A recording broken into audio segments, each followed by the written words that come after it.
Hi, welcome to Titans Together, a Teen Titans retrospective podcast, video cast, whatever you'd want to call it.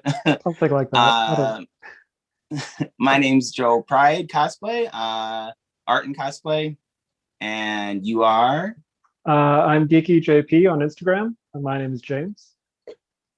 Like a brief intro about like why we actually like the Titans. James, if you want to go first. Sure. I was originally introduced to the Titans actually through the Cartoon Network series. The book we're reading came out in 1980, which is technically before either of us were born. So we had to backtrack a little bit. But I really fell in love with the character of Starfire. She's my favorite, and I wanted to know more. And so I went back and collected the comics, and that brings us here.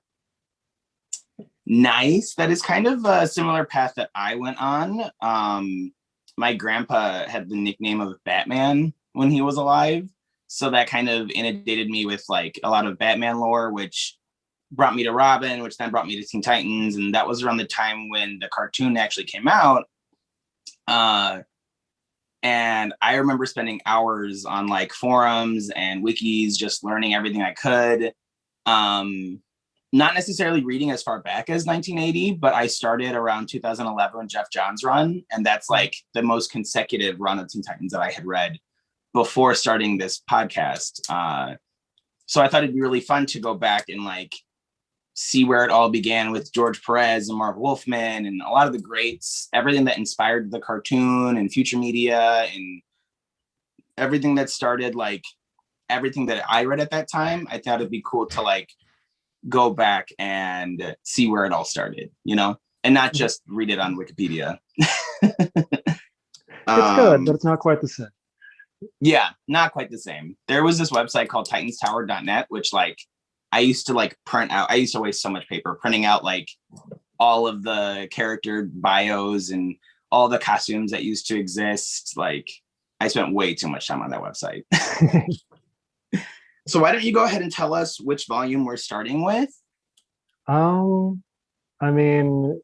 my book, it's volume 1. I think it would technically be 2 or 3, 1 because of the whole, it's the new Teen Titans. There was originally the Robin, Wonder Girl, etc. group, and then George Perez and Marv Wolfman. It's technically I guess reboot is the correct word.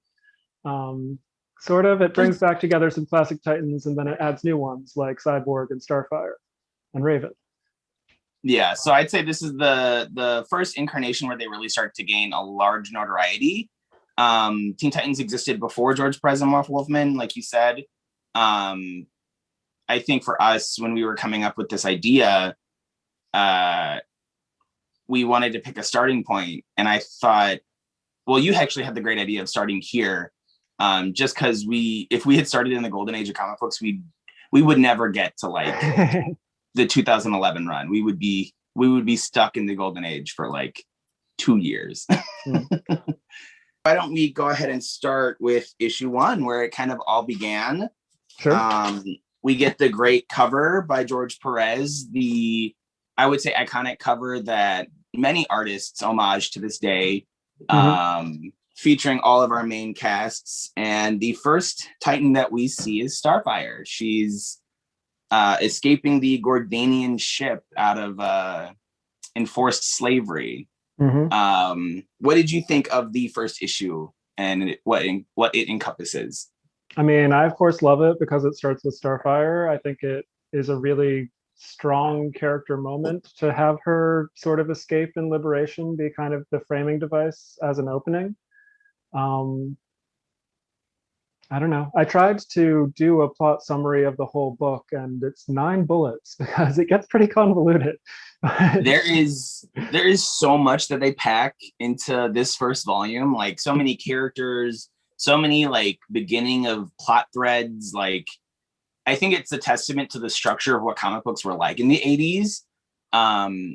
If you started at 2011 like I did, like different entire worlds of storytelling. They really take their time in the more modern era with what they can do. Here it's just like boom, boom, boom, boom, boom, boom, boom, boom, boom. The first issue is going to feature like all of the characters' origin stories. It's going to feature Raven assembling the team. It's going to feature a Justice League style like team up. Like there's so much in just the first 9 issues of this volume that like it's crazy. There's just so much, like so much iconic stuff just stems from these first 9 issues. It's really the foundation for all of like Teen Titans lore going forward.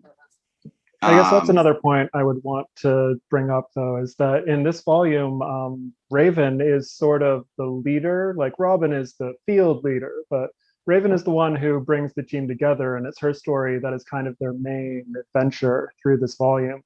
And I just found that really interesting because I feel like Raven in the current incarnations of the Titans is sort of more a junior member. She gets aged down, and it's more all about defending her and protecting her. And that's really a very different character than the Raven you're introduced to the first time. Yeah, I mean, she comes onto the scene and disappears onto the scene frequently in this first volume. It's crazy that like almost all of the inner monologue is her starting out because Starfire doesn't speak traditional English when she first appears. I don't think she speaks until like the second issue. Yeah, she has to kiss Robin first. Until then, I think it's just squiggles representing Tamaranian, some kind of awkward character speak. They built so much in the first 9 issues that like I don't fault them for not creating an entire language for Tamaranian. Sure. And I mean, George Perez's art, I think, manages to make her very expressive. You're never confused about what's going on with her, really. It's just she doesn't know English.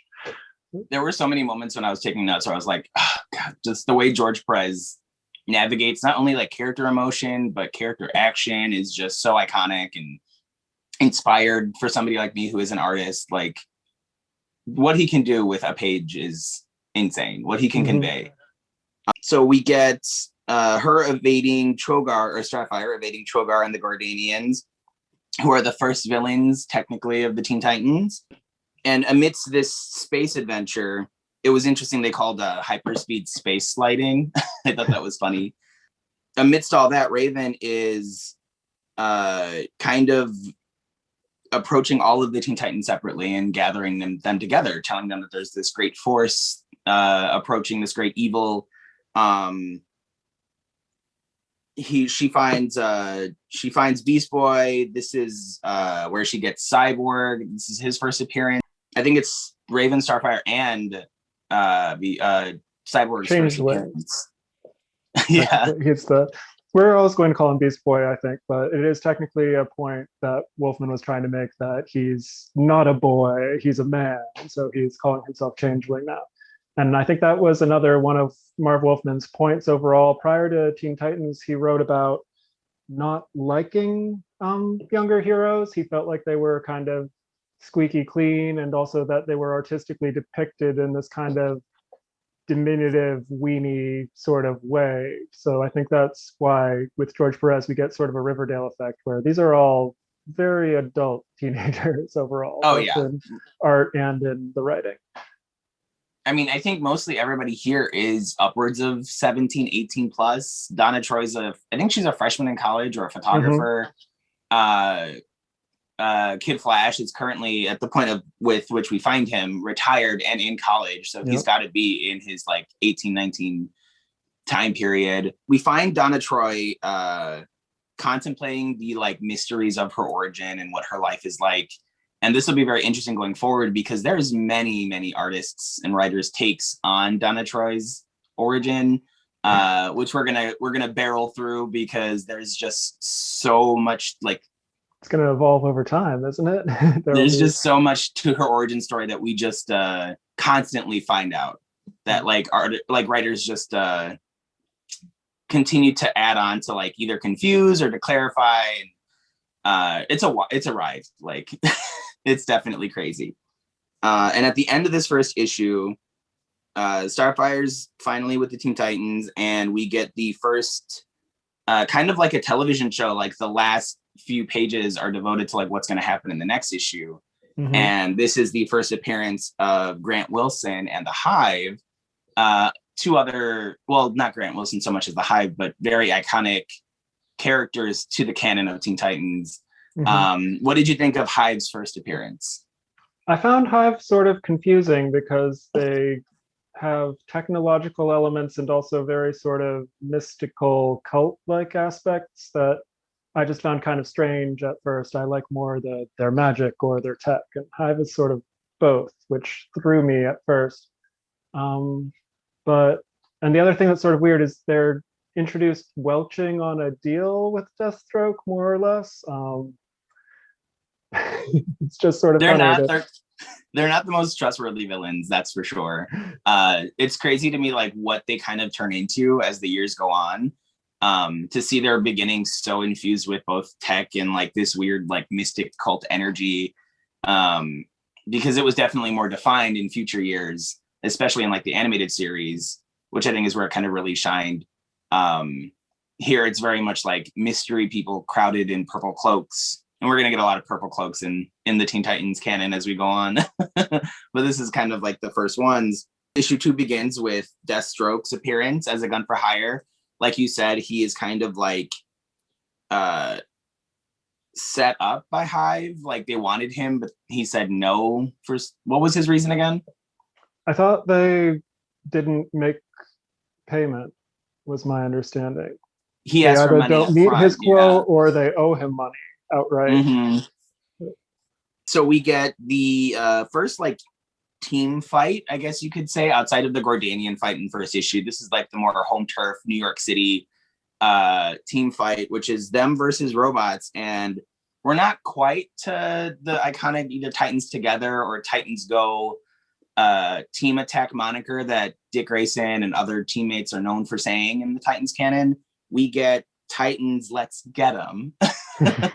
Now, I don't think Marv Wolfman or George Perez could have foreseen like what ends up becoming iconic, but I don't think let's get them is necessarily it. It's nice that definitely funny to read. And this turns into like a big test where Deathstroke kind of like analyzes the Titans in their like team fighting habitat, which is kind of messy because they're a new team. They don't really mesh well together. I mean, amidst the fighting, Starfire decides to kiss Dick Grayson to learn English because that's how she does it. It's more fun. More fun.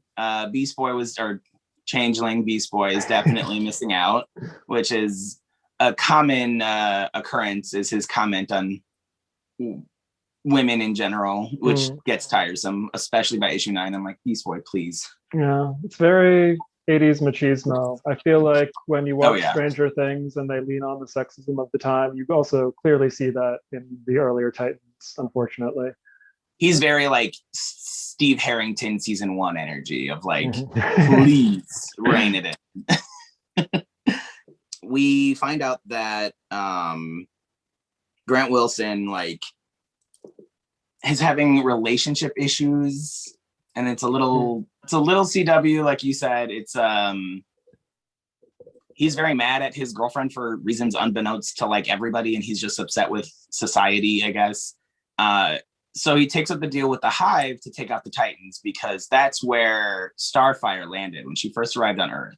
She trashes his apartment, falling to Earth. Yeah. Trashes his apartment, causing a further rift between him and his girlfriend. Like, what was her name? Terry, I believe. Teresa? I think it was something like that. Yeah, she was very like, she was over him and I was over him, so I was very much team with her. So, sure. You know, we get our first peek of Trigon in this issue. With Raven kind of disappearing in the middle of the battle to like, I guess, not taunt, but like forsake Trigon's advances into the Earth realm. Lots of sequences of her poofing on the team to go to this nether realm where she sort of yells at her dad and he yells back. I mean, the parental conflict is the whole meat of the Teen Titans, right? We're going to get Grant versus his dad versus the Titans, who are all versus their parental figures. Starfire is really the only one who doesn't have immense parental issues, and that's unique even because her father sold her into slavery, essentially, but it's not considered a main trauma in her life compared to everything else. No, I mean she kind of holds her parents in high regard, regardless of the fact that they did what was on paper like a really crappy thing to do, which is sell her into slavery. But she holds them in this idea that like it was saving the society as a whole. So, I mean, you know, she views our customs on Earth weird, and we view her customs about her parental decisions weird. For her, it often comes down to emotion over logic, is the Tamaranian way, sometimes to a ridiculous degree, like loving your parents even though they sold you into slavery. Literally, it's just like, wow, I just don't. Okay. Got it. We find out that a little bit more about Deathstroke. He has his own butler, like Wintergreen. His name's Wintergreen, very Alfred-esque. I wanted to say Woodhouse, but yeah. You wanted to say what?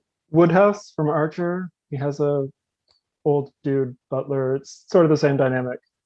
Okay. Very proper British man who is long suffering for his antics. Yeah, Wintergreen is fully over both him and Grant as a whole. I think he just wants them to like have a conversation about who Deathstroke really is to Grant. Amidst all this, the Hive decides that they're going to basically give Grant Wilson limitless powers, where it's like, we're going to use the full capacity of your brain, which is a trope that is, what's the phrase? I think it's not infected, but it's very much infused with science fiction throughout the years. Like I just said, Limitless was the most recent example I could think of, or that Lucy movie with Scarlett Johansson, where it's like, oh, you can unlock the entire power of your brain, but it has a cost. And which scientifically isn't a thing, but if we quibble about the science, well, science debunked it like 10 years ago. We also find out that Kid Flash is like very conflicted emotionally because he doesn't want to be on the Teen Titans yet. He's here. We get a lovely pool party scene with the Titans at Beast Boy's mansion, which is immaculate and crazy. I didn't know Beast Boy's accumulation of wealth so much. When I was introduced to him back in 2011 with Jeff Johns' run, little to anything was talked about his family life or his social status, but here it's very out and about that he's very rich. He also has a butler, but I think he's called a social worker or a publicist. Or lawyer, because he's often handling like business calls, or you have this deal going through sort of thing. It's a little ambiguous, I guess. While this pool party is going on, Cyborg's ambushed by Ravager. In the midst of him going to Star Labs to have a conversation with his father, I think in the second issue, there's really good parallels between Cyborg and his father and their dynamic versus Grant and Deathstroke. Vic is very much just holds the most animosity towards his father, and his father is very much like trying to have that relationship, but Vic isn't having it. I mean, it's a very important arc for Victor over the course of this book, that he starts out blaming his father both for the loss of his mother and the loss of what he considers his humanity to start off with. I think Doom Patrol is what really made it hit home for me, though, just how much Cyborg is really traumatized by that experience. And we'll see also once he meets Sarah Sims in the next volume, that disability metaphor starts to come through more, and the idea of his cybernetics being a prosthesis. But they get more of a redemption to their arc versus the Grant Deathstroke relationship is a very, I mean, he doesn't even know Deathstroke is his father, but he's been taught to hero worship Deathstroke, but he hates his father. And in the course of his fight with the Titans, because he is using the full power of his brain, he ends up burning up his brain in the end. And that becomes Deathstroke's reason for hating the Titans, because they caused his son to die. Although the I mean, they're begging him to stop fighting him the whole time, but it's they try. They're like, can you just not? You can just stop fighting. We can just not do this. And he's purely fueled by like this very toxic masculinity rage of like, I have to do this for my own pride, and it costs him his life. But even in death, Raven comes to him and like uses her soul self, and we get a lot more definition into her powers this volume. Uses her soul self, her empathy, to like suck the pain away and give him his greatest wish, which was defeating the Titans. So as he's dying, he sees the Titans have failed, yet Deathstroke, his grudge for the Titans will be everlasting, and from this moment continue on for many decades to come, which is our first Titan trope. This is something I wanted to introduce for this. There are some things in the Titans canon that just story elements that persist no matter what, and one of those is Wilson drama. So our first Titan trope of Titans together will be Deathstroke's family drama as it pertains to the Titans at large. We get towards the end of the issue where the Hive was like, this was our plan all along. We wanted Grant Wilson to die out and Deathstroke to be fueled by nothing but revenge. Mhm. They're clearly like super smart to like have predicted every single step, because if Deathstroke just decided to like not, It's very their Christopher plan Nolan would have Joker. it was like, wow, okay, well, you know, you bet a lot of money on that one thing happening, and it worked out. Issue 3, which is the introduction of another legacy team for the Teen Titans, which is the Fearsome Five. We again get to start with Starfire, which is nice, and she gives us that explanation again of the idea that Tamranian culture is more emotion based, and she's confused by how people behave on Earth. We also get a little bit more of the conspicuous Titans wealth, because at this point we're at Donna's apartment, which again is a sort of palatial penthouse. I don't think any of the Titans, they're all very wealthy, which is a weird, I guess Wally has a normal home life, quote, but the rest of them are all sort of multimillionaires who don't need to care about anything. Money is not a factor for these kids. I mean, Wally lives at home with his family and goes to college. Donna Troy is dating a college professor and living in this very lavish apartment, which she generously invites Starfire to, and Corey agrees, which I really liked. I liked the idea that like something lost, I think, on the newer books is just showing the amount of bonding between the Titans. And the first volumes of the New Teen Titans, written by Marv Wolfman and drawn by George Perez, really takes the time to show the relationship between these characters, for better or for worse, you know. And we get the introduction of the Fearsome Five, at first thought orchestrated by the villain Dr. Light. What do we think about this villain lineup? We go through it, I think page 5 of the volume, or of the issue. What do you think of the lineup? I mean, they aren't super iconic, I would say, villain wise.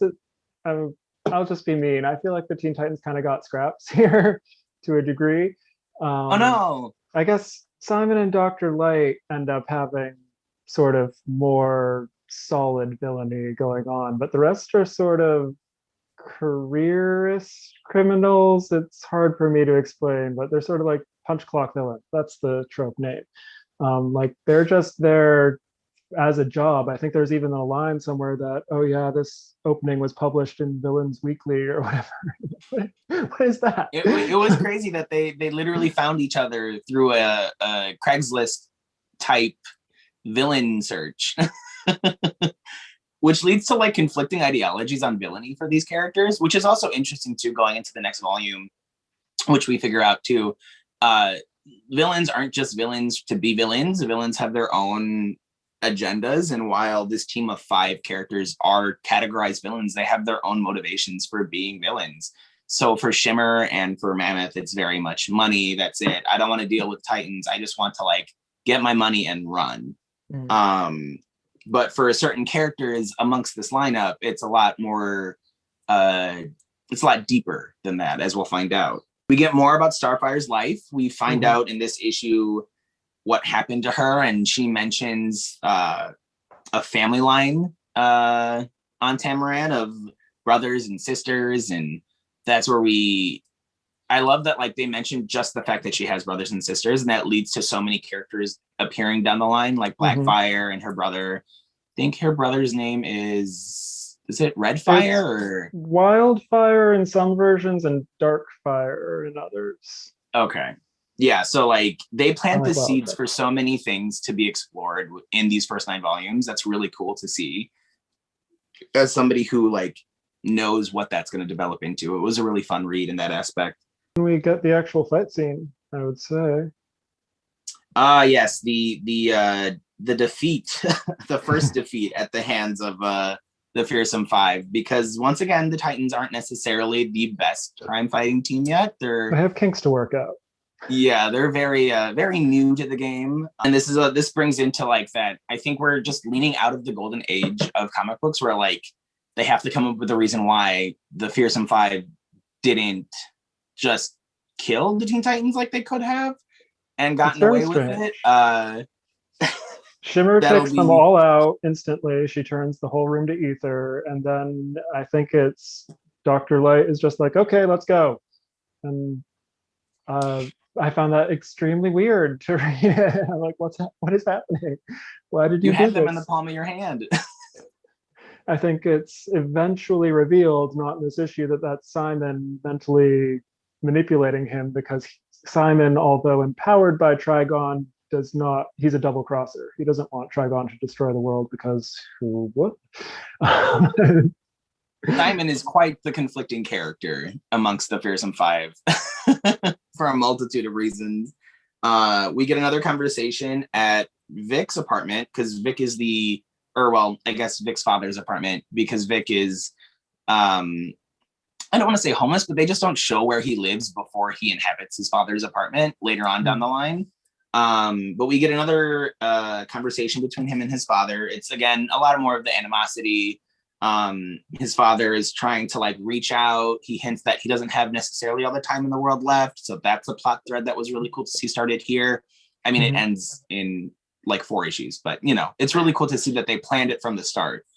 And then we get the introduction of the Titans Tower in this issue, in all its tea glory. What did you think of the first design for the tower? I mean, it's what I'm used to from the cartoon, so I was sort of expecting it. I don't know that it necessarily makes a ton of sense architecturally, but there's actually a point where you have the blueprints, and I think they're kind of wacky. We'll get to that. It's goofy. It's how the levels are connected. It's very strange. And also, it's a mysterious gift from a mysterious benefactor, which I, again, just head tilted very hard when I read that the first time. Like, you just accept a house from you don't know who. Like, that seems like such a villain setup, which it turns out not to be. But very strange, because they just, I mean, at this point in like the canon, Dick Grayson is so used to being a hero, I think, in my mind. Same thing with Beast Boy. He was on Doom Patrol before this. And they just decide, you know what? We're going to take it. It's in the shape of our team moniker. So it's ours now, dibs. And they don't really care who it came from. We get Raven's dark visions about what she sees for the future, and just crazy prophecies of why she brought the team together, because at this point everyone still doesn't know who Raven is, other than she brought the team together and she wants to help stop the end of the world, I guess. And it's not a good choice on her part. Everyone ends up mistrusting her because she always bails, but I guess the counterpoint is she needs to go to that nether realm, I suppose. It seems like it's mostly to argue with her father, but perhaps that serves a mystical purpose that isn't quite fully explained. I like it more when her mother actually comes into play. Here it's just sort of more doom. Simon challenges them to another fight. Oh yeah, he sends out like the mental note, right? We get yet another battle where they seem to incapacitate a lot of the Titans pretty quickly yet again. They managed to get Starfire in these like power inhibiting bracers, even though I don't know when they got the chance to examine what her powers were exactly, but Can invent anything. Yeah, a one all be all. We get the fact that Simon mentally incapacitates Donna. Dick Grayson is taken out by Mammoth, which is like, why would you go up against Mammoth? He has indestructible skin. Single-handedly, almost everybody gets taken out. And at the end of this issue, Raven disappears yet again to try to save them by the way of the Justice League. And that is how we get into the next issue. Yep. I feel this is sort of the basis of the fairly recent Teen Titans versus Justice League animated DC movie. They sort of took their inspiration from what this moment becomes, because the Justice League does not trust Raven either. Not at all. I guess I should say. So this iteration of the Justice League features almost all of the mainstay characters except for Superman, which I thought was very strange. I'm not doing any supplemental reading in terms of like what other characters are doing around right now. So it's kind of a jarring absence to see Superman not a core member of the Justice League. So this brings us to the next Titan trope, which is the Justice League versus the Teen Titans. Like you just said, this isn't the only instance in the comic books where the Justice League faces off against the Titans, either based off of a misunderstanding or just a general animosity. Now that you know it's a Titan trope, are you excited to see them fight more often, or how can you reflect on that knowledge? I mean, I never liked the heroes fight as a setup, but in terms of the idea that it's sort of old versus new, the kids versus the adults, I mean, it makes sense. I think there are eventually more justified setups, like the apparent death of Starfire in the far future. But in this time, it's just because Zatanna senses evil on Raven. That seems pretty lame to me as well. Very like, that's it? That's Batman, I think, would have a little bit more hearsay to be like, wait a minute, can we just have like a conversation? Like, can we just ask what's going on? And this is before Perez Wonder Woman, but I again feel like Diana would also be more the let's talk it out approach, really. But we need them to fight. So yeah, we need that plot to move forward, and we get Raven's escape to the mythical Azarath, a place entirely conceived almost from nothing in my knowledge. I don't think this isn't based off of like Greek mythology. This isn't based off of anything that like exists within history. This is just where Raven used to exist. It's this inner pocket dimension of like entire pacifism. And this is where her mother Arella is. What did you think of like the grand design for Azarath as a place? I mean, that's fine. It has a sort of Greco-Roman, but with fantastical elements aspect. It reminds me a lot of many versions of Themyscira, I would say, in terms of aesthetic. In terms of philosophy, the non-starter of absolute pacifism is sort of a whole theme in the book. But they do good magic, apparently. At least Raven got that. Right. Arella has a great headpiece. Yeah. It's starting out. Very Raven themed. You see where Raven gets it, I guess. Right. With that giant beak headdress. So after Arella's like, can you please leave? Because we exiled you for a reason. She returns back and the Titans are kind of like, I put in my notes like Stepford Titans, because they just don't remember what's going on. And this is where like she kind of pleads for them to like figure out what's going on. Turns out like this is where Simon's like double cross is apparent, where he's like, no, Dr. Light, you're not in charge. I orchestrated this whole thing as a means to like further Trigon's existence in the Earth realm. And this is where we get our first depiction of him in like a really kind of smaller panel that shows the flamboyancy of his outfit. What did you think of Simon's eventual but not really surprising betrayal? I mean, I guess you don't necessarily see it coming. It's nice that it provides the explanation for those multiple instances of being able to coup de grace the Titans and choosing not to. But Right. We get the full-fledged fight scene between the Justice League and the Teen Titans, which was really fantastic to see because George Perez's work really shines, in my opinion, on two fronts, which is like character design and setting design, like you mentioned, with Azarath, and fight scenes. I think he knows how to construct such like beautiful landscapes for fight scenes that like you'll have one panel where it shows something going on and then the next panel will be a completely different point of view, but you'll see the previous panel in the background, which I thought was really fascinating when the ambush happens, partly because the Titans are kind of brainwashed into fighting the Justice League by way of Simon. What did you think of that entire squabble? I mean, like I said, I don't love heroes versus heroes, and especially when it's just a misunderstanding or mind control that feels flat to me. It's sort of just a power show.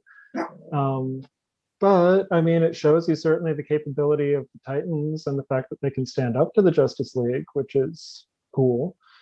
Yeah, they don't lose right off the bat. I mean, we get some really interesting concepts, like the atom shrinking into Donna Troy's ear, which I thought was like, sounds very painful. Like, ow. We get them fighting where Morak and the oh my god, I'm gonna mispronounce this, or why am I mispronouncing this? The Necroma Force are trying to stop Trigon for the billionth time from entering another realm. I guess they have failed so many times that like they think this is going to be any different. I mean, last ditch effort, A for effort. True. We see that Raven's powers don't work on Green Lantern, or other way around.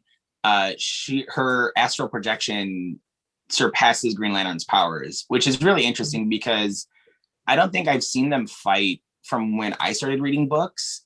But I would have loved to see that explored. I love to see it explored later on down the line because, to my knowledge, the Green Lantern power doesn't have a lot of weaknesses. They retconned the yellow one around 2011. So it was really cool to see her astral projection just flow through his beams. So that was definitely interesting. And at the end of this issue, we get the Trigon lives in all caps and Trigon's minion, Goron, being freed onto Earth. Yep. Goron the Destroyer, I believe it is, right? Yes. The weird mishmash of like... I don't even know what that's supposed to be. I have no idea. Random There's demon sort of an number ape 7. quality, but also a reptilian aspect. If there's one thing that like George Perez likes to draw is like weird demon creatures with 17 different inspirations. At the beginning of issue 5, we get Raven kind of pleading with her father to leave, that like, you know, this isn't the place. Can you please just stop being so disgusting and eating everything, because it's really old fashioned. And at that point, Goron appears. Amidst all of this, we get the reveal that Kid Flash was basically tricked into joining the Titans and subsequently falling in love with Raven by her own doing to get him to be involved. And from this point, this moment of discovery, it's a really big contention for his character going forward. And again, it's very bad decision making by Raven, I would say. I guess her counterpoint is she needed him, but I mean, it becomes awkward because he does still love her as well, is something that gets played with. And so there has to be this quality of, oh, well, are my feelings genuine or not? Which I guess is a very adolescent trope to play with. I mean, I can understand that. See, that's the only perspective where I can see any of this like connecting is, okay, Raven is technically a teenager at this point in the canon, and so is Kid Flash. So they're going to make very teenager-esque decisions in the way of like trying to get their goals accomplished. And in her teenage mind, regardless of where she was born, she thought, oh, this is the way to get him to be a part of this. Which, like, you got some growing up to do. Raven appears before them to get help. We get the first inclination as to who's building the Titan's tower, but nothing quite yet. We get a nice looming shadow in one of the panels to be like, oh, this is... I mean, I recognize it in retrospect, but... Yeah, if you look back, you can totally tell who it is. They don't really, like, mask it that well, and I don't think they're trying to. The battle between Goron and the Titans goes on for some time. It's an anime battle. Until Cyborg ends up being the linchpin of the group to really get Goron to be subdued. It's also a good example of kind of their first teamwork, though. Yeah, Goron is built up as this sort of unstoppable force that is always the shock troop of Trigon, but turns out when the Titans actually work together and listen to Robin's direction, they can do amazing things. Yeah, it was crazy to see him go down, and then not one page later, they're getting zapped by cloud I-beams, which is Trigon's way of saying hello. Yep. As he appears before Earth, and we get this fantastic panel that shows his costume in full glamour, which we'll get into when we get to Sheikah Week. But it's definitely a statement piece of the 80s, I'd say. He destroys Simon, sending him to an endless punishment of pain by light, and then kills Goron for his failure. So Trigon displays an immense amount of, like, I'm not messing around energy. Yeah. Which will be contradictory to, like, a lot of his choices later on. It again sort of begs the question of, well, why didn't you just wave your hand and vaporize the Titans here? Why leave them running around? Yeah. Instead, he chooses to fly through the city, destroying a bunch of blocks, city blocks. The team goes to face off against him. They put up a valiant fight, but in the end, I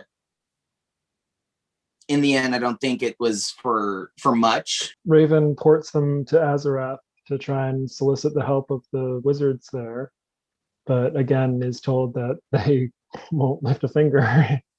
Too violent. Yeah, they're just like, nah, we're just gonna watch. We're just gonna watch it all unfold. There's another fight now on Azarath between Trigon and the Titans. Luckily, he's fleed from Earth. We get some great dialogue between Dick Grayson and Arella about Arella's point of view and what happened to her as it pertains to Trigon. And in the end, Raven decides to accompany Trigon and give into, like, this prophecy. Yeah, she promises to be his ideal daughter if he'll leave Earth alone, is the deal, which in the next issue will immediately be gone back. Because villain's got a villain. Yeah. It's kind of crazy. Like, I mean, admirable as it may be, you know, again, Raven and the Teen Titans are teenagers, so I guess it makes sense that she would want to have the hope to trust him to change his mind and not feed off of Earth, as futile as that is. Issue 6, we get a prologue on Trigon's planet, which I don't think ever gets a name. No, it's just Trigon World. That's what I'm gonna go with. Trigon World with very humanoid people who live on it. So his world isn't really much different than our own. They don't even explain if it's in another dimension or not. They're just like, this is Trigon's world, random as it may be. There's a very Masters of the Universe vibe to their aesthetic. They're sort of vaguely Viking superhero, but with machine guns and floating platforms. It's interesting. It is involved. This thought got me thinking about, like, the MCU and how they portray aliens as humanoid people, regardless of, like, different biologies being set up. So I thought that was very interesting. We get the, like, very awful death scene for Ruda, the little girl on this world. It's a kick to the dog moment for Trigon to show us just how bad he is, that he vaporizes this little girl. And Raven tries to save her but cannot, which I think is meant to be this sort of turning point of her realizing she can't reason with him. The Azarathian way does not work. Yeah. I mean, it was brutal. Like, she took away her pain, and then he's just like, nah, she's still dead. I'm like, no, that's so sad. Another planet getting destroyed. What was the name of it? It was Xynthia, like this random world that he's just, it's another display of power, basically, of like, Trigon is going to destroy many worlds in the future, and it is not going to stop unless it's Earth, in which case we'll take a quick break. So we have the Titans who are still on Azarath, trying to come to terms with how to save Raven, because regardless of how new of a team they are, they still have compassion for her and still want her to not peril at the hands of Trigon, her father. We get Rosemary's Baby origin. Yeah, very Rosemary's Baby. Poor Orella was just a hippie wanting to live her truth, and Trigon was like, nah, you're gonna have my baby. Very disastrous. I really feel for Orella. Like, I don't agree with her views on pacifism, but I can totally understand why she's chosen that route, at least until she decides to do something, you know? Yeah. I mean, in his foreword on my version, Wolfman outright calls it a rape. So she is herself traumatized by this experience. And so I think that goes to sort of more explaining why she ends up in Azarath. She was very damaged by this experience. Why she chose to inflict this philosophy onto Raven is the idea that, like, you know, you just have to let what may, I guess. It's kind of crazy. I mean, I think also the commitment of peace, to a degree, they maintain it provides peace of mind, I think, is how it's sold in part. And so Orella is able to find the healing she needs and sort of soothe those broken pieces through pacifism and teachings of Azarath. There was a great quote by, I think it was Nightwing, not yet, by Robin, where he says, total passivity breeds subjugation, which I mean, I don't disagree. I think it's true. As a flaw in Azarath's philosophy. We get Orella now, after her origin story, joining the fight in a very stylish battle garb, filled with shoulder pads and a large cape and a red and yellow color scheme. We get the cosmic elevator in this fantastical splash page where it shows how they can travel through dimensions. Stairs, right? Am I looking at the right page? I think they called it a cosmic escalator, unless I just called it that. I mean, they don't move. They don't show that it moves. I want to see if they actually use this setting more, or if they use this travel device. I mean, I'm assuming we're going to go to Azarath. Yeah. They're going for that trippy interdimensional woo aspect. Right. Nice. I mean, George, of course, is great at doing settings. So you have exploding planets in the background, and it's cool.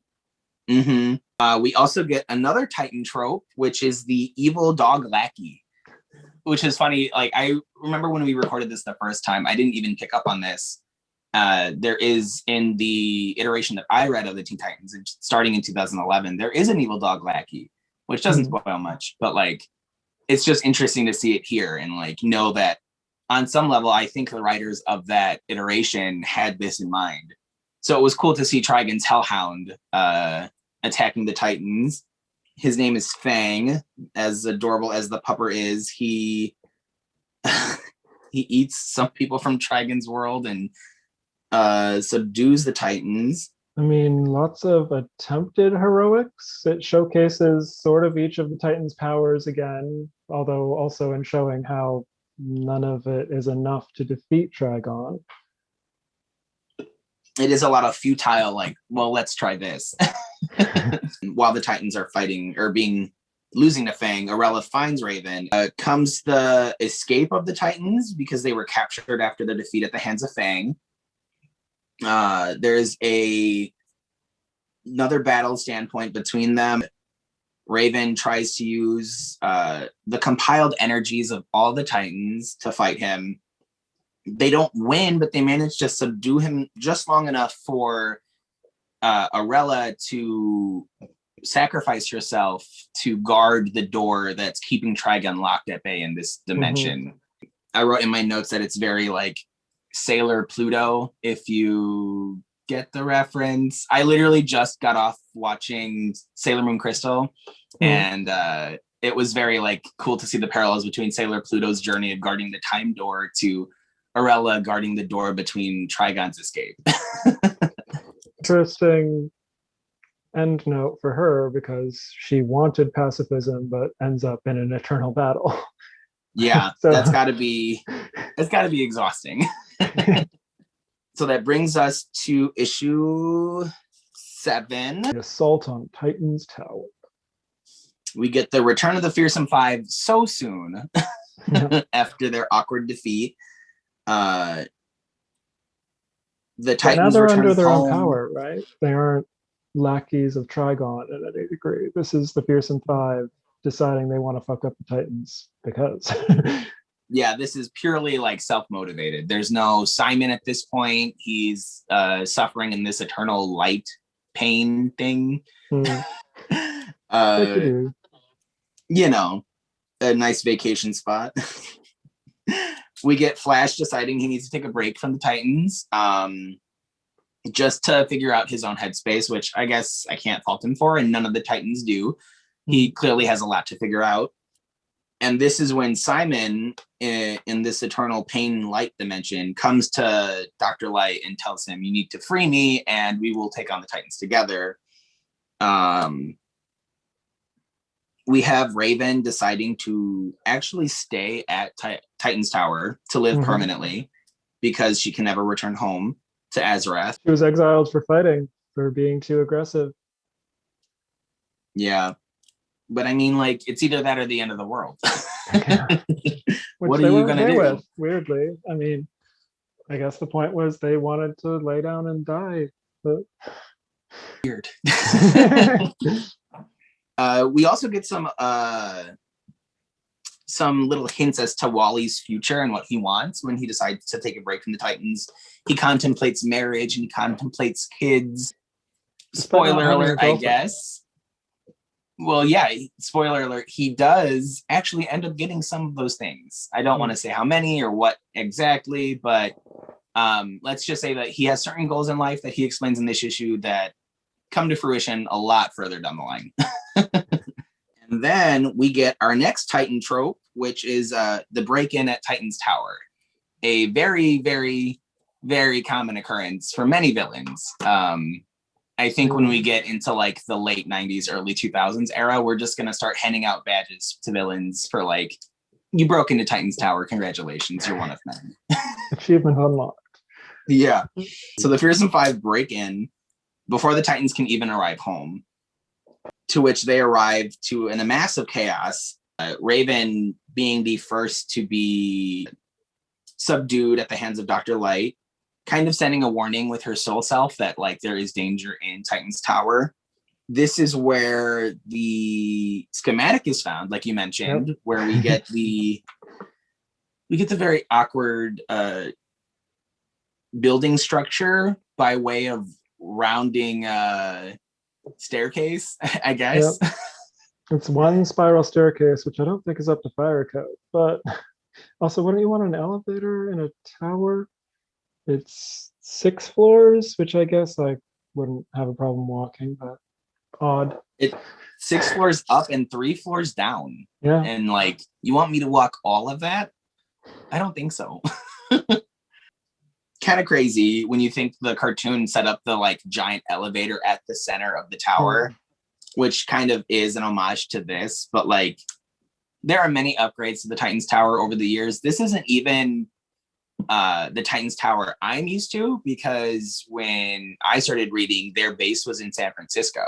Okay. So it's really cool to see like the very humble beginnings of what will become an architectural mainstay, is the giant T in a random city. I mean, counterpoint, when I first started reading comics as a kid in the 90s, I was all about the blueprint schematic aspect. Whether or not it made any sense, I loved being able to be like, oh, yeah, this is Raven's room. And they're thorough. They have a full content key, and like I can only imagine George Perez drawing this and how tiny he'd have to draw each room and like his own way of making each one unique. Definitely involved. So we have the Titans trying to basically get the Fearsome Five out of the Titans Tower, kind of like they're just rodents to be exterminated a little.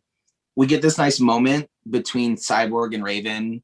All the while these books have been going on, Cyborg's been constantly calling her witch in a kind of demeaning way. And I think a lot of it is just out of a lack of knowledge of who she is. But he kind of falls into one of Gizmo's traps and is very wounded. And Raven comes to his aid and uses her empathic powers to take away that pain. And I think it was a really nice bonding moment between the two of them. Like I said before, I think Marv Wolfman does a really good job of showing the like tiny moments that really bond the team together. I mean, it's a nice resolution for them, and he still uses the word witch, but in a more loving way in the end, I guess.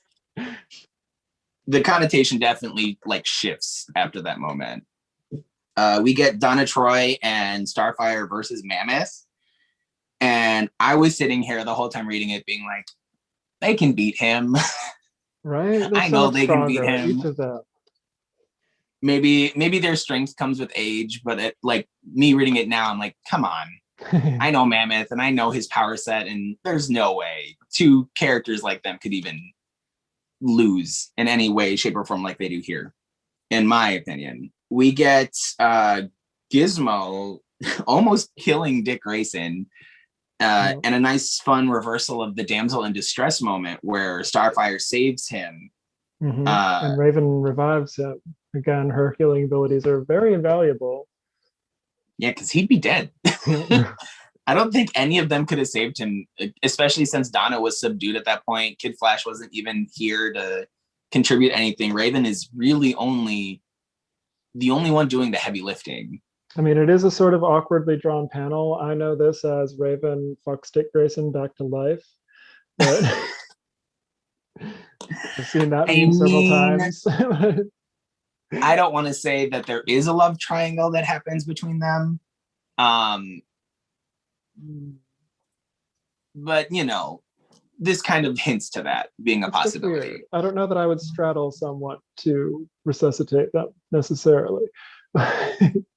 I mean, we can't tell where she's sitting, if she's sitting on top of him or like to the side. I think it was, maybe it was intentionally left vague. They want us to wonder. We get them finally finding out they've had the hostage this whole time, and turns out it's actually Victor's father. I think his name was Silas. Stone. Silas Stone. And at first, Cyborg immediately thinks that Silas is a villain, that he's working with the Fearsome Five for some other means, which I thought was a little crazy. I'm like, you didn't like, what makes you think your dad would be a villain? Like, he's just a scientist, but I can't in his mind. Yeah, I can't dictate the animosity, how he channels it. Simon is back, freed from his prison, I guess. They threatened to kill Silas. But luckily and I loved this moment, Donna Troy comes in after being knocked out by Mammoth to kind of interrupt the villain dialogue and starts a whole new battle. Poor Shimmer gets knocked out very easily this time around. The Fearsome Five eventually lose, and Raven kind of pleads with Cyborg, using a lot of that like friendship connection to like persuade him to actually have a conversation with Silas. And after the Fearsome Five's defeat, we get a nice epilogue between Vic and Silas that kind of explains everything. It explains Cyborg's origin story. It explains what happened. It explains what happens to Silas's wife and Victor's mom. what do you think in terms of, I don't know how much you know of his retconned origin as it applies to like Apocalypse and Darkseid. I know nothing of that version. No? Okay, good. Well, then we don't have to really go into it. I wrote in my notes, I'm like, do we like this version of his origin story more than the Darkseid one? I think by the time we get to the retcon, we're going to pretty much stop reading at that point, because that's like right off the bat of the New 52 is they change his origin story. Gotcha. Which I don't like personally. I mean, I like would Alien say, Blob. as described, I don't like it. Darkseid did it as sort of a wizard did it, I would say. Like the whole father to save the son, there's a lot more drama there, I would say, than a villain being like, oh, I'm gonna screw around. So as far as I know, and I never read what the actual origin entails, I kind of know the Young Justice version from the cartoon, the most recent one that came out. And I know what I saw in like select panels of other books that I read post New 52. I guess they kind of just interchanged the alien blob with Darkseid technology or Apocalypse technology. And that's why he's infused with like a father box or something. I don't know, not to take away from the writer's interpretation of his origin story, but for me personally, I really like this one. I think it just kind of grounds him more, less with the DC universe at large, because I don't think that everything needs to be connected that way, you know? I just like I liked the mysterious alien blob. And it finishes that parallel with Grant Wilson that you were talking about, where Grant ends up dying because his fatal flaw is he can't release his anger, whereas Victor is heroic because he's able to finally put it aside, return to the loving relationship with his father. And it was sad, like reading about like their final days together and how Silas perceived his actions versus Vic's. Like it was really heartwarming to see. It really spearheads, in my opinion, Cyborg's fatherly-like figure in the Titans canon. I think this kind of cements why he is the way he is. It was very, very, very heartwarming, you know? And that brings us to the last issue in the volume, which I thought was a very weird place to end. When I saw that the way they were collected, versus I was the epilogue we just read. Yeah, like this was such a nice like ending to, I think, in my opinion, like the larger narrative as a whole. I thought it was nice to end with Vic and Silas and Silas's death and what that meant for the team and him as a person. And then we get a day in the life of the Teen Titans as the last issue in this volume. I mean, the word filler comes to mind to a degree. I mean, the day in the life does tell you a little bit more about most of the characters. I mean, in my synopsis, a day in the life is Corey becomes Donna's model. Raven goes to college. Wally visits home. Vic meets a group of disabled children and their teacher, Sarah Sims. Gar and Dick are there. Yes, I think there are certain threads in here that I like, but I definitely would have much rather had this as the first issue of the next volume. I feel like that would have been at least a nice beginning versus a very awkward end. Some things I wrote was like Mr. DeLevy and his workplace sexism. He's the manager for the photography company Donna works at. Yep. We are introduced to Donna's professor boyfriend, Terry Long. And I know you have certain feelings about him, if you want to expand. I mean, most universities have an anti-fraternization policy at this point because I think it's a little weird, and my personal interpretation is that he's drawn to look like a young Marv Wolfman. So inserting yourself into a comic to bang Donna Troy is a very weird decision, I would say. Very weird. It's like when Warren Ellis introduced Pete Wisdom and Aged Up Cat just so that they could fuck. And it's like, what are you doing? Very weird. But they seem happy. I mean, their relationship is the least dramatic, I think, to say out of a lot of the characters' relationships with other people. And I don't her think and Terry technically seem her very professor anymore. I think they met in his class, but it's not like it's not one of those situations. So overall, it is, I guess, the most wholesome relationship in Titans. For now, I won't say anything else. For now. So we have Dick Grayson balancing, I guess, being a Titan and working at a circus, because at this point in the canon, he's still actively employed Okay. How no one has found out his identity is beyond me. I did If not you pick were, up on that. where is it at? Here we get the modeling stuff. Cute outfit by Starfire, might I add, for her normal casual wear. It's right here before we get into Raven's soul self journey. Robin talks about I'm late for the circus. Okay. Yeah. So he's fully employed as a circus acrobatic and also a Titan.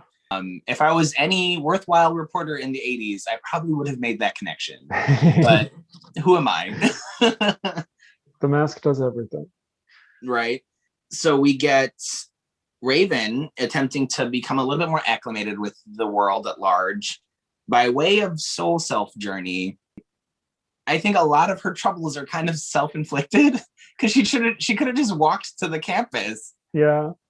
I mean, I guess if you're afraid of society as someone new, I keep forgetting that Raven is like raised entirely in Azarath, so everything is as new to her as it is to Corey, but it doesn't get quite leaned on as much. There isn't as much culture shock for her that's really acknowledged. Yeah. But she ends up running afoul of terrorists trying to take over the college that she's poking around in, trying to see how people live their lives. And then it becomes this countdown thing where apparently if you are in astral form for too long, you will die. I think it's interesting to see that trope continue, because that is a recent story development in the Netflix series Sabrina. In that adaptation, there is a cost to astral projection. So to see it here is really interesting. And she just misses the 5-minute mark, which sends us into this wacky, crazy, Doctor Strange infused, multi-dimension hopping, pain-filled experience for her. It's very torture based. There's a lot of torturing Raven, unfortunately. It's very sad. The girl can't catch a break. We do get these weird interludes dealing with certain cabinet members of Beast Boy's father's company getting weird puppets sprinkled throughout the issue. Let's just set up Puppet Master, right? Yeah, I think so. If I go to I still have the notes from my volume 2 episode, which we'll do later. Puppeteer is his name. We get a very culturally insensitive moment with Cyborg. Yeah, where Beast Boy's like, why don't you just live somewhere better? And it's like, thanks, Beast Boy. I didn't want to choose this life, but this is what I got. Like, what the heck? He meets his old girlfriend who rejects him now that he is a cyborg.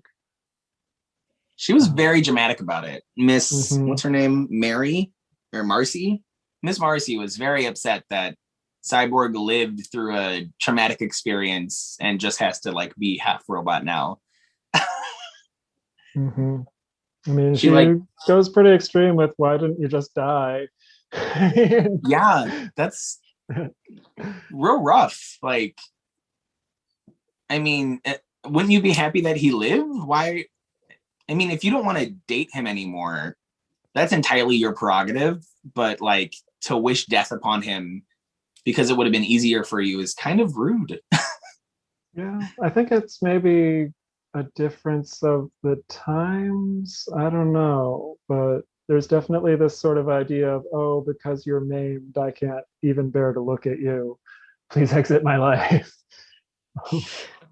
See, she says that, but I'll say that this isn't the last we see of Miss Mary or Marcy. Okay.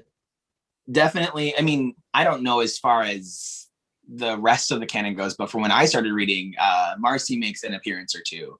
So it's interesting to see her beginnings here as a total, like, non-starter, essentially. We meet her and she's immediately like, no. But it seems like a great plot device to get Cyborg to take a walk in the park. Yep. And meet Miss Sims and the special school for kids with prosthetics, which I thought was really, really cute and really interesting, to give Cyborg a little bit more character beyond just his father. And the bond between him and Sarah is really cute, at least right now. Yeah, I think it's a great development. It really gives him I mean, directly off of that Marcy scene, it's a way to sort of restore his humanity and give him more focus, which is great. Yeah. And then we return to torturing it. This crazy dimension hopping poor Raven just like trying to find her way back to her body by way of different dimensions. There's a weird like Fing Fang Foom creature that shows up in panel. Mm-hmm. And then we're immediately transitioned into Wally in his life, which like is just him talking about why he doesn't necessarily want to be a superhero, and his parents being like, well, do whatever makes you happy. My controversial take is that you could axe Wally from the team and it wouldn't change terribly much. He's very white bread compared to the other characters, which maybe is his point, but I thought it was funny in Marv Wolfman's foreword of my book, he talks about the team being composed of two triangles, meaning two threes, three boys, three girls. I'm like, but what about Wally? You didn't even think of it. But oh, that's all. That's cruel, but I mean, hey, to be so forgettable that even the writers like you weren't included in the triangles. I will say there is a lot of love for Wally later on down the line. I think to give a little look forward, we will be reading at some point the teams kind of split. There is the Teen Titans canon, and then there is the Titans, which is the characters that we know and love here. I think it'd be really interesting to read those canonically parallel at the same time to see like what the differences are. And Wally is a very much a part of the Titans, okay, like pure, like he's very much there. And I think he has a lot more character development than here, because right now he's just like, do I want to be a superhero? And like, do you? Do you? What if I couldn't decide? Yeah. So Raven finds her way back, thankfully. Yep. She proves it is possible to go more than 5 minutes. The key was that she just had to fight for it, and no person of Azeroth ever had to fight in that. Yeah, it was a painful fight by way of the panels, because she made it though. Mm-hmm. Ori and Donna and what's his name? Terry. Them doing a little fun modeling session outside in the park makes me miss cosplaying pre-pandemic. This was like a mainstay. Yeah. Kind of sad to lament and watch that happen. We get Starfire's need to be free by way of being in costume and out in the air flying. Mm-hmm. I think that's where like you kind of see her. I think this is kind of that like Kill Bill moment where they talk about Superman and his origin, where I think Starfire feels much more herself being in her superhero costume and being in the air, displaying her powers, and her like civilian identity being her like disguise amongst the humans. I think the panels really sell that sort of the boundless joy of flight, especially. Yeah, really cool use of panel work. And then she saves a kid, because apparently crime is happening everywhere at all times. Saves a kid from a runaway horse, and we get the epilogue, which is talking about something called Project Prometheum, which we'll find out in later issues. One of Gar's father's associates is killed by a mysterious toy, the one given to him earlier, and that ends out the first volume of the new Teen Titans. And before we wrap things up, we do want to do this every episode where us as queer folk like to judge many things, and on top of that, character design I think is most prominently judged. So this will be our segment called Chic or Weak, where we go through the characters' first introductions and either give the character a chic or a weak. Chic being good, weak being bad. It is a ripoff of a RuPaul's Drag Race web series, but with the most love. So we will start with the OG Titans. We do have Robin in his Speedo look. I think based off of pure legacy, I have to give it a chic. It's classic. I mean, gay dudes still wear that today. So down to the It is a Elfers. common stay amongst comic conventions. Yep. And uh, similarly, Wally is that's classic. That's what he still wears practically. I mean, oh yeah, by far, I give Wally also a chic. We'll go through the guys and then the girls. So we okay. get Beast Boy in his changeling outfit, the Mm-mm. white and red. What do you think? I guess it's supposed to be a call out to the Doom Patrol, right? But I think the purple is a much more aesthetically pleasing, the way it contrasts with the green versus the red being more sort of Christmas toned in my eye. Yeah, Um, yeah, I'd say weak for the red and white changeling. I'm gonna say chic just because we live in that costume for so long. I can't view it as a week yet, just because I think he wears the white and red all the way up until 1 year later in 2012, I think, Wow. if I'm mistaken. So we got a ways to wait before he upgrades to the OG Doom Patrol purple and black. So I'm gonna give it a chic based off of that. Um, we did Kid Flash, and then we have the women of the Titans, Donna Troy in her classic red and yellow. Yep. I mean, my favorite is the star suit, so it's weak in comparison, I guess. I mean, the shimmery black one, that is again what she now wears today still. Um, and also, I feel like the particular alignment of the stars for some reason just makes me think of the US colonial flag, that sort of circle aspect. It's fine. I wouldn't, it's in the middle, I would say.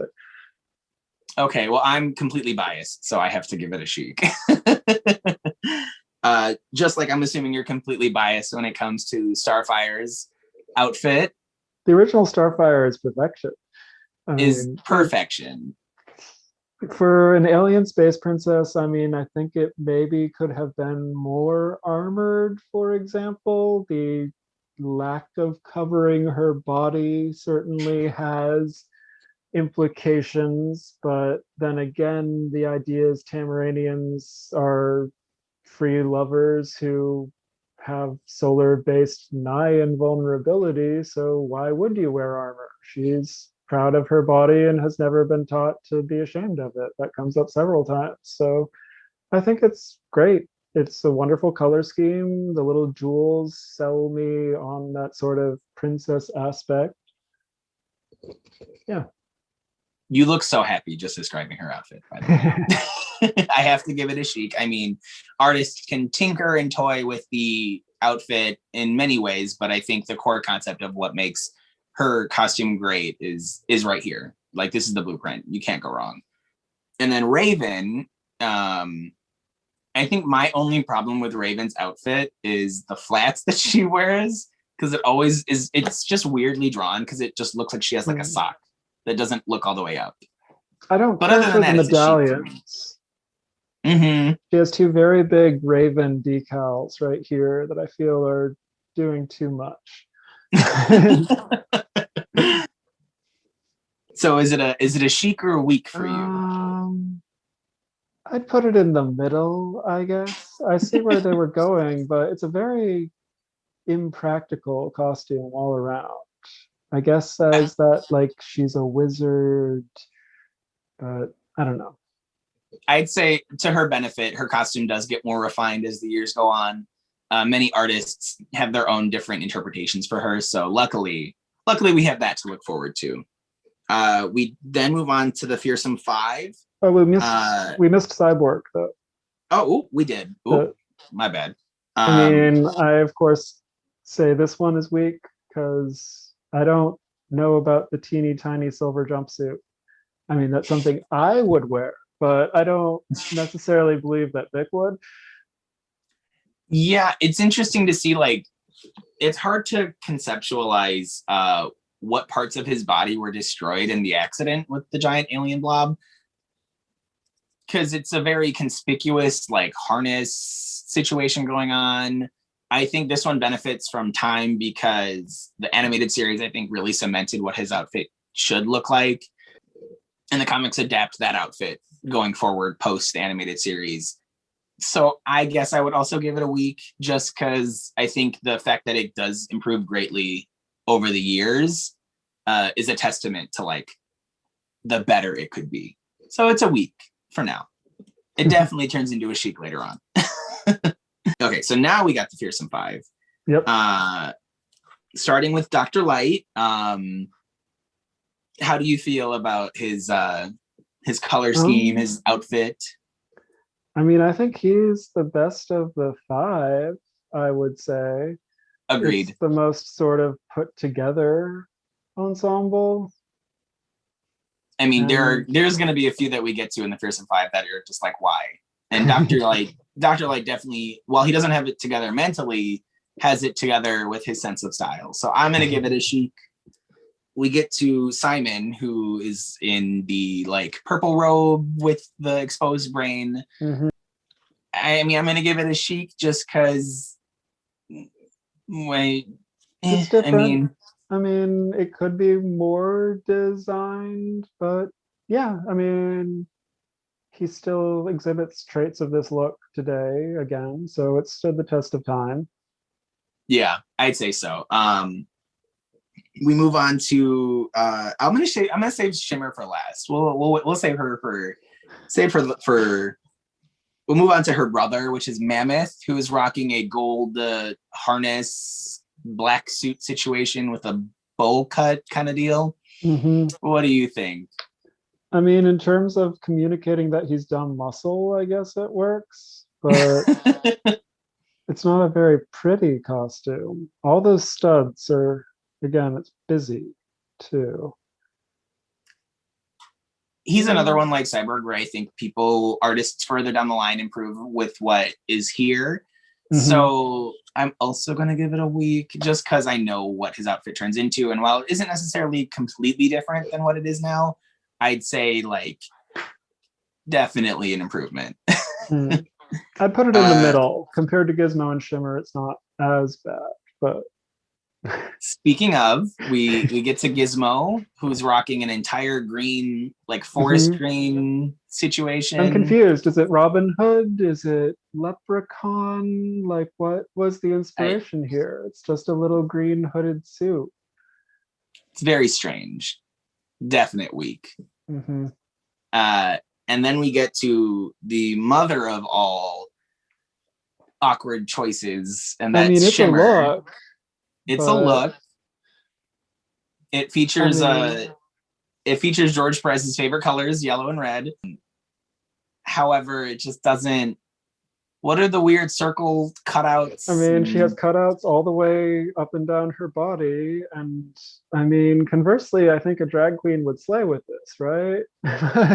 Yes. If Demanda Martini decided to cosplay as Shimmer, I would die and live for it. But as far as like on the page, it's a week. Yeah, by far. It has it looks like it's about to fall apart quality. Very that. Which is probably part of the inspiration, but I don't know. We get Deathstroke and Ravager wearing very similar outfits. A few key differences. Do you give them chics or weeks? I mean, they've gotten so much better than this over time. Right now, they're trying to play with, I think, a weird medieval aspect where they have like pirate boots and little bits of chainmail, and it doesn't speak to me. I'm going to go with weak. I give Deathstroke a chic because I think the more armor you put on him, the weirder it looks, and I really like the sleekness of the outfit. Ravager, on the other hand, there's a reason I think he's never really come back to life. And it starts with the thigh-high boots. So I think I'm going to give it a week. His costume looks better on women. That's a foreshadow to future characters. Let me just say that. We get Arella in her regal and her superhero outfits. And I think it's a chic across the board. I think she wears red and yellow way better than Shimmer does. Yeah, possibly in part because she focuses more on the red, but they're pretty. There's an almost Grecian aspect to her more formal look. Again, sort of like a chiton, the way that fabric drapes and gathers is very pretty, I think. So And I love a pigtail moment. Or braided pigtail. I liked the way her hair looked. We get Trigon and his infamous outfit. What are your thoughts? I mean, I think via refuge and audacity, it's chic. I would not do the rough thing, especially, but my boyfriend Brian wants to cosplay this so bad, and I refuse because I'm not going to body paint that much. But you need the airbrush. I have to give it a chic because it's just so like iconic. Like, this is the Titans villain outside of Deathstroke, and like, as much as you can play with his outfit, you have to include certain things like the single tassel going down the front. You have to include the skull somewhere. Generally, his boots are always thigh high, but in like a cool way. Just always, like, there's certain staples to his style. Like, I have to give it a chic. Yeah, and then that's pretty much it. I mean, we have side characters like Redanians and Hive, and they're going to show up again in the future, and I think their looks are just simple, wacky looks, if I do say so. Drawing. Right? It's like, we get what it is. So after that, our next volume will bring out certain other key elements to Titans lore and Titans mythos. We have a character death. We have Amazons. We have so many other things to go through. And I am really excited to go through all of those. James, where else can we find you? I am on Instagram as KTJP. That's pretty much my home. Pretty much same, barring Instagram's silly restrictions. I am Joe Pride Art and Cosplay on Instagram and on Twitter. You can find me there. We will be back with more Titans lore and fun video podcasts. Absolutely. Looking forward to it. And cut.